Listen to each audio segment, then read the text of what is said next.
Welcome to the Thriving Children podcast, the show that helps parents and teachers to put the magic back in child development. Here's your host, Clare Crew.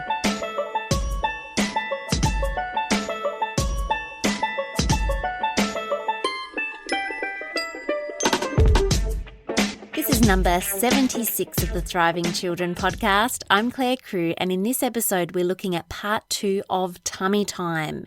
So in episode number 64, we looked at why tummy time is important. And in this episode, I'm going to be building onto that with what tummy time looks like at different ages, what you can actually anticipate seeing, as well as some ideas for how you can actually support tummy time. And within that, I'm incorporating a few of the main questions or challenges that crop up and get in the way of people actually doing it with their little ones. So tummy time can begin right from birth. You don't need to wait until a certain milestone or a certain age to do so. A lot of books that you read will talk about the fact that you need to wait for the umbilical cord to actually fall off before you put them on their tummy, but that actually isn't essential because, as you'll hear from what I'm about to share, a baby on their tummy initially isn't actually literally on their tummy.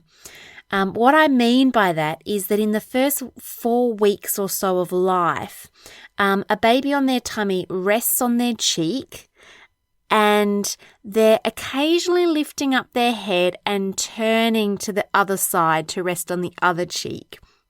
So they're not yet able to support their head.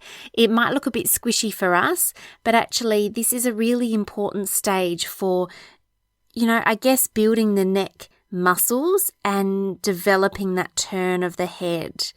Now, in this position, the baby's arms are bent and their legs are tucked up under their body. So that clamp from the umbilical cord isn't actually making contact with the ground and being uncomfortable. What you may even see in this position is a baby's legs just automatically doing a crawling kind of motion from underneath them. It's that same crawling motion that you see in babies when they're allowed to crawl up and reach the breast themselves straight after birth. So the remnants of it are still there. By 1 to 2 months of age, the baby's head will be able to lift up on a bit of an angle, but it will usually be bobbing about. So it's not looking really sturdy and strong just yet. Now, their legs are usually extended, which means that their tummy is now able to make contact with the ground. But that umbilical cord, stump and clamp has long gone. Around 3 months of age, a baby can lift their head a bit more steadily, normally at the midline. So that means at the center of their body, just lifting up, looking into the distance. And what then starts to happen is that their chest is lifting at the same time as their head. So they're both working together in one fluid movement. At around 4 months of age, you might notice that the legs actually start to raise off the ground when the chest and head are lifting. And that's actually great because that is the transitional Landau reflex developing. Well, that kind of shows us that it's there and we want that to be there before it's then able to integrate. Now, between 5 to 7 months of age, of course, keeping in mind there's going to be individual variation with this, the baby is now able to play in that tummy time position. So they can raise their head and chest with ease, ideally. They can use straight arms to remain in that position. So they're propping themselves up. They can get a better look at the world. And they're also able to then use their arms to reach for things that might be in front of them and pull them close. And they can pivot their body around in order to better reach what they're seeking. It's at this point in time that a baby usually starts progressing into proper rolling. So previously to now, we've got the rolling going from the tummy to the back and then from the back to the tummy. But now we've got that roly-poly kind of motion going on at about this point in time. And then once the rolling is happening and a baby is progressing onto all these other physical milestones, like perhaps stomach crawling, that's when the tummy time position is one that a baby can get themselves in and out of. So essentially, a large part of the work is done at this point in time if that is they have had an abundance of tummy time from birth. For some babies, it might not be until they're about 6 months of age or even older that they're being exposed to a lot of intentional tummy time. And that might mean, of course, that will probably mean, of course, that those milestones and stages that I just shared are going to happen in that sequence, but at a later point in time. So a question that I get asked a lot is, what is the best place for tummy time? And it doesn't have to just be on the floor. The best place for tummy time initially is on you, because babies are very clever and they want to feel that skin to skin. They want to hear our heartbeat. They want to be close to us. So tummy time on you, chest to chest, or on your lap, something like that, really helps your baby to get the benefits of being in that position, but while still being close to you. And it's also a nice opportunity for you to lay down perhaps and bond with your baby and have a little bit of a rest too. Once your baby's progressing to having a lot of tummy time on the floor, it really just needs to be somewhere that's safe and clean. Ideally, you want a firm or a smooth surface, so like a rug or carpet is quite good. Don't be too afraid of putting them on a firmer floor. Tiles we often think aren't great, but they might feel okay to bubs, or like a wooden floorboard can be okay as well. When they are actually crawling on their tummy, they're going to be going on a range of surfaces, so don't be too put off.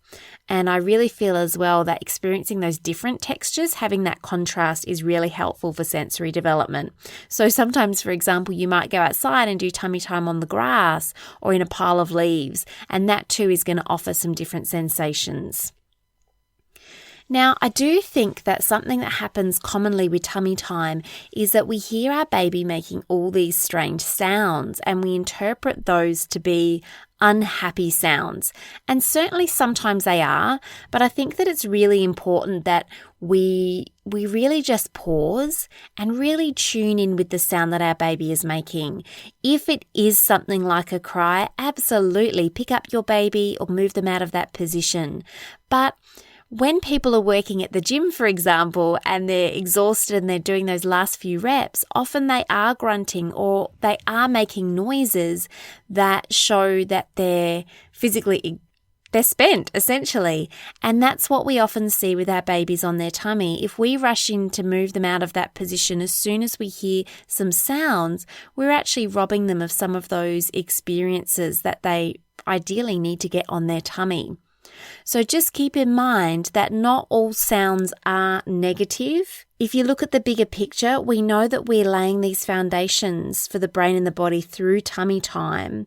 And yeah, as I just said, just pause and go, is my child clearly unhappy here, or are they just making noises that show that this is an effortful process for them? There is a difference. It can feel quite hard to distinguish at times, but do try to notice it.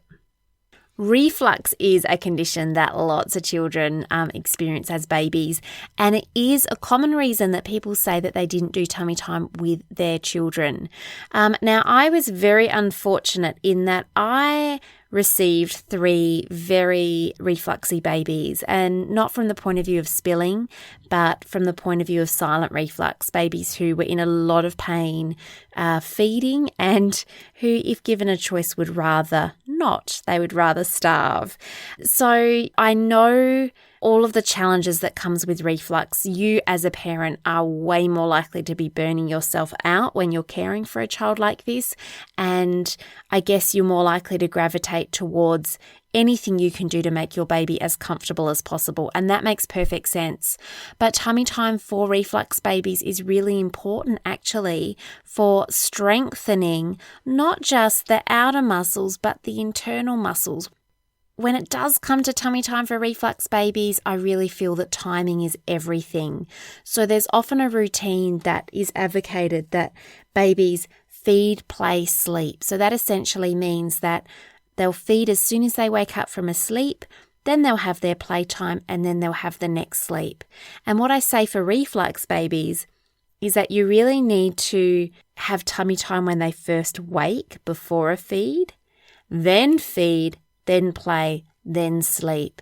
And so it might not be a massive amount of tummy time if they're quite hungry, but once that becomes woven into your routine, that is the time of their day that they're going to be most comfortable doing tummy time. Aside from shaking up that routine a little bit, I also suggest that you have elevated tummy time for these babies. So you could, support them, that chest to chest that I talked about before, but you as the caregiver are elevated slightly so that you're not horizontal along the ground.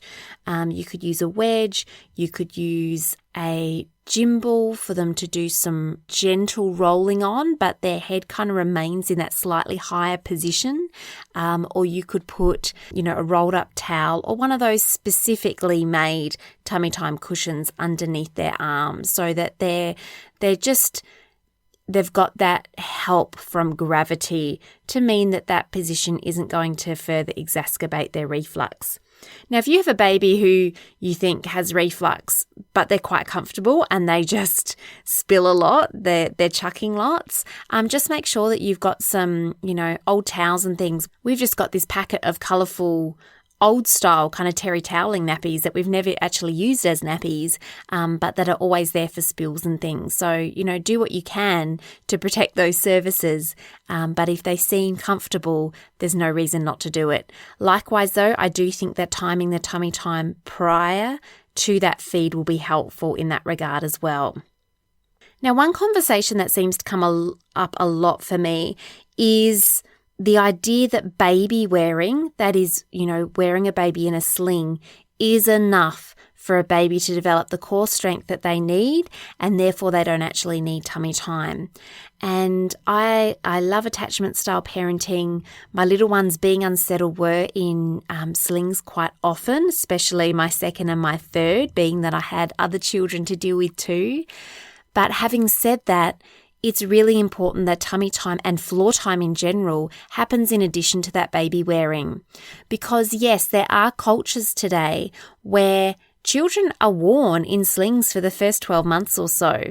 I know that it does still happen. I know that traditionally it was how things were often done, but it's really important to look at those cultures and recognize that they are not typically cultures who are engaging in formal reading and writing.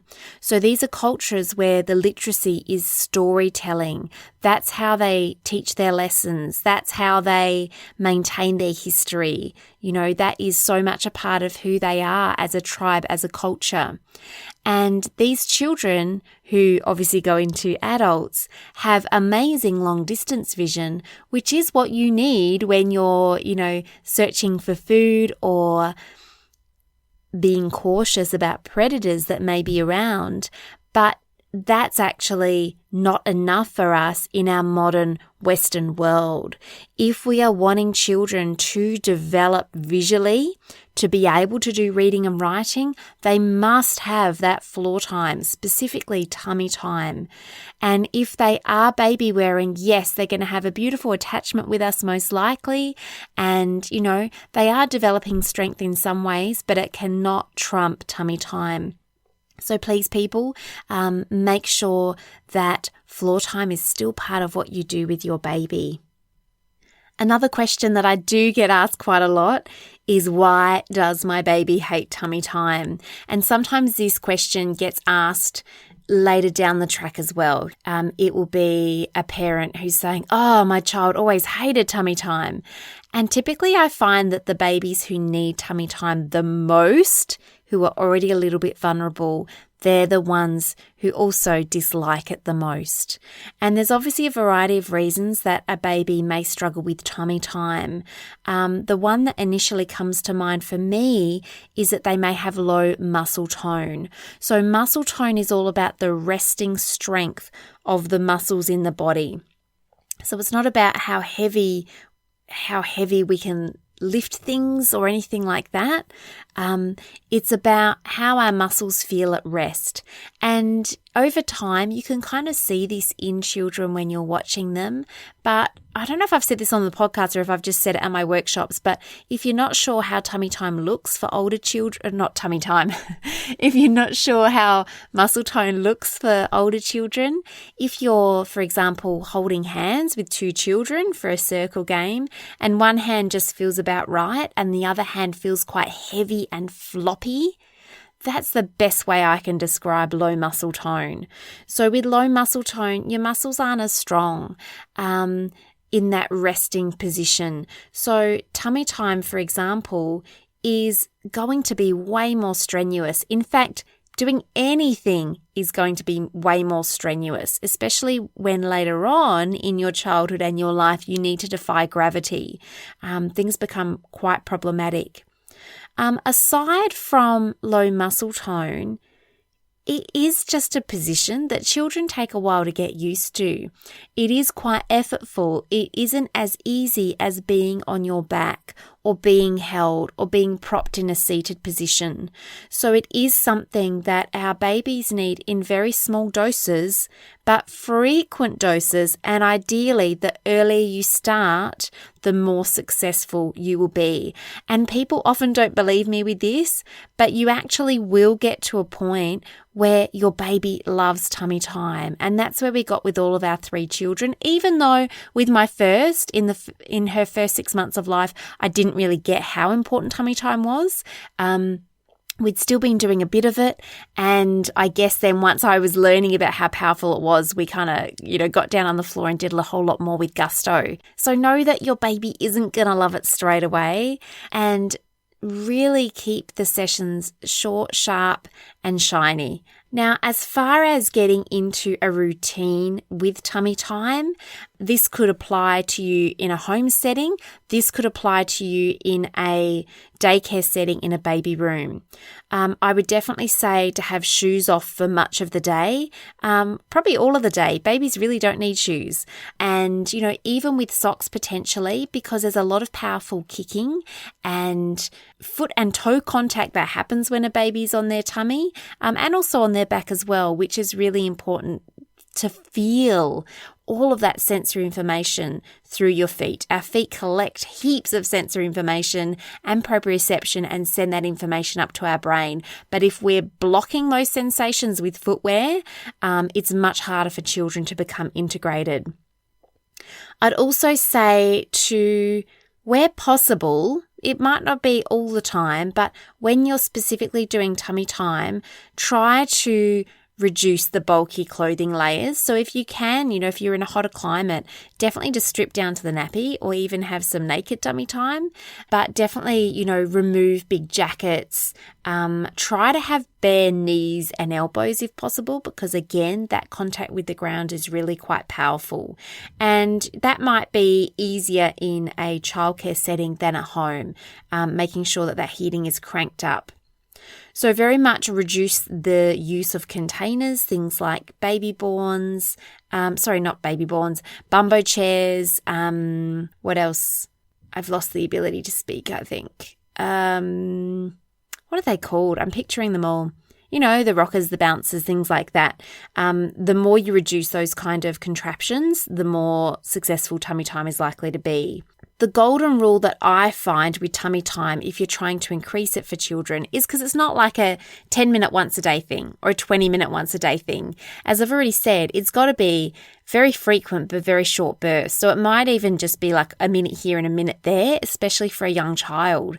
And if they cry after a minute, that doesn't mean it wasn't successful. That just means that baby is telling you that that's enough. That's all that they're capable of at this point in time. But it will increase through practice. What I would definitely suggest is that every time you put the baby down, instead of putting them in a seated position or in a container or on their back, put them on their tummy. So that's the starting position for every floor playtime. And then when they indicate that they need to move, you can roll them onto their back or try a different position. It doesn't mean that that's done for the rest of the day. Maybe 10 minutes from now, you might roll them back onto their tummy again for another quick burst. If you are in a baby room, another thing that you can do, because obviously the ratio is a little bit against you, you're not at home with one baby or even two babies at the same time. You've normally got 4 to 5 babies that are within your care, sometimes more if you've got a staff member who's changing a nappy or doing something like that. Definitely, as much as possible, position babies so that they're looking at each other during tummy time, because babies are fascinated with other babies. And that's where mirrors and things can be helpful too. Babies love lifting up their head to gaze into a mirror. But if you've got an actual real life different baby that they can look at, that might make it easier to have a couple doing that experience at the same time. There are heaps of other ideas for making tummy time a little more varied for you and for your baby, and also to help when there is resistance. So in part 3 of this Tummy Time series, I'll be sharing some specific ideas for how you can shake things up a little, and I hope that it will help you to feel a lot more empowered for how you can really see this as a practical and beneficial part of your routine. So that's it for part 2 of the Tummy Time series. As I said last time, if you've got some specific challenges that I haven't addressed, or feedback, or something more that you want to know about tummy time, I really encourage you to come over and join the Thriving Children Facebook community. Now, I'm going to put the link in the show notes, but on that note, I have had a couple of people say, oh, look, the links in the show notes aren't working. And you're right. In iTunes, for whatever reason, you can't have direct links that go out to other things. So if you're listening to this podcast in iTunes and you go, oh, I want to click on that now, you actually can't. You can see the notes that I've put there, but you actually can't click away. However, in Whooshka, which is my podcast platform, which is the platform I normally share on Facebook, you can actually click on those links. So just to let you know that if you do want to click on a link and you're having trouble in iTunes, that's why.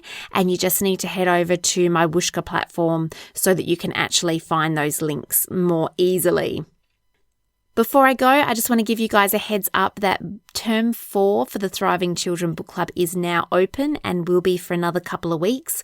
I'm just trying to remember the date off the top of my head. I think it's Monday the 16th we begin. Would that be right? I think so. I'm having issues on my calendar looking forward. Yeah, Monday the 16th we officially begin. So if you want to join, please do so anytime before that. That gives you a couple of weeks once this goes live. In term 4, there are 2 more books that we are reading. One is called Einstein Never Used Flashcards, and the other one is called Schooling Beyond Measure, which is a compilation of different articles that Alfie Cohn has written. So if you want to know more about book club, I'll also put a link in the show notes, which you can actually access via the Whooshka platform.